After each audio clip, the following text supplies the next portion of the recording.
We have stated that the Jesuits were deeply involved in the Congress of Vienna. Ostensibly, this meeting of the monarchs of Europe, under the direction of the Jesuits, was for the purpose of reorganizing Europe, restoring the balance of power, and discussing the creation of a federation of Europe. According to author Burke McCarty, the Congress of Vienna and several other secret meetings were in reality black conspiracy against popular governments. After the Constitution is signed, Protestant principles are put in place in the United States. You go into the early 1800s, the Napoleonic Wars are being fought in Europe, in Russia, but finally the Napoleonic Wars have stopped. All of the monarchs of Europe convene in Vienna, Austria. The man who headed it was Clemens von Metternich of Austria. Russia was there, England was there, France was there. They all came there to Vienna to decide on a big problem in the world. There were governments of the people, by the people, and for the people that were being established. And these monarchs of Europe and the Pope himself, Pope Pius VII, and the newly formed, reestablished Jesuit order in 1814, they all came together and they said, if we don't destroy these free popular governments, eventually the principles of those governments will destroy us. So at the Congress of Vienna, it was voted that they would pursue the destruction of any free governments in this world. And in 1814, the one government that was the thorn in their side was the United States of America. 8 years after the Congress of Vienna, the same parties met in Verona, Italy, for a second meeting to discuss the United States of America and the threat of popular governments. For posterity's sake, on April 25, 1916, Senator Robert L. Owen of the United States Congress entered into the congressional record the secret Treaty of Verona that was signed by the monarchs of Europe. These kings of Europe, under the control of the Pope, called themselves the Holy Alliance. The first article stated, "The high contracting powers engage mutually in the most solemn manner to use all their efforts to put an end to this system of representative governments." The third article gave special thanks to the Pope for what he has already done for them and solicit his constant cooperation in their views of submitting the nations.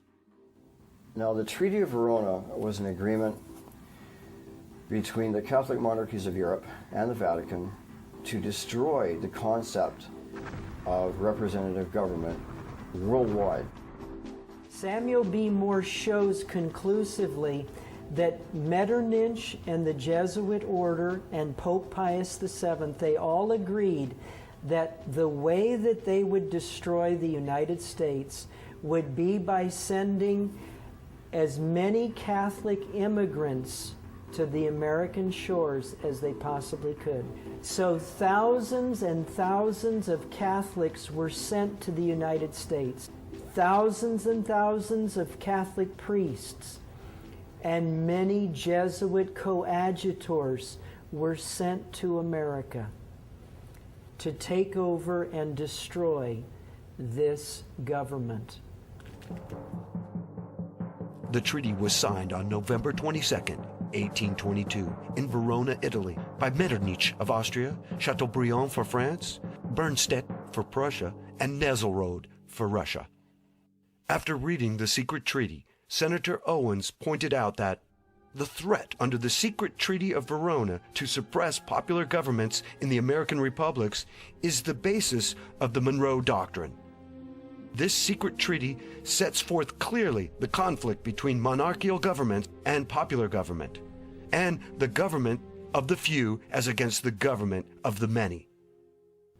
Because of the congresses at Vienna and Verona in 1814 and 1822, There was an English statesman who was at both of those meetings. His name was Lord George Canning. And in Burke McCarty's book called The Suppressed Truth About the Assassination of Lincoln, it says in there that George Canning warned the United States government as to what was going on. Canning was in contact with a man by the name of John Quincy Adams, who was a congressman at that time.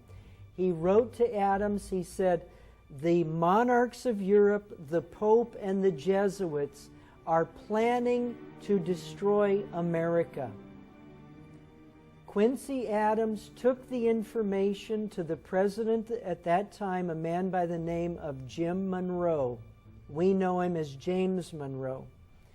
James Monroe took the information, wrote to a former president who was still alive at that time. The man's name was Tom Jefferson, who was in retirement at Monticello. Jefferson wrote back to Monroe and he said, "This is the greatest affront to America since the Revolution."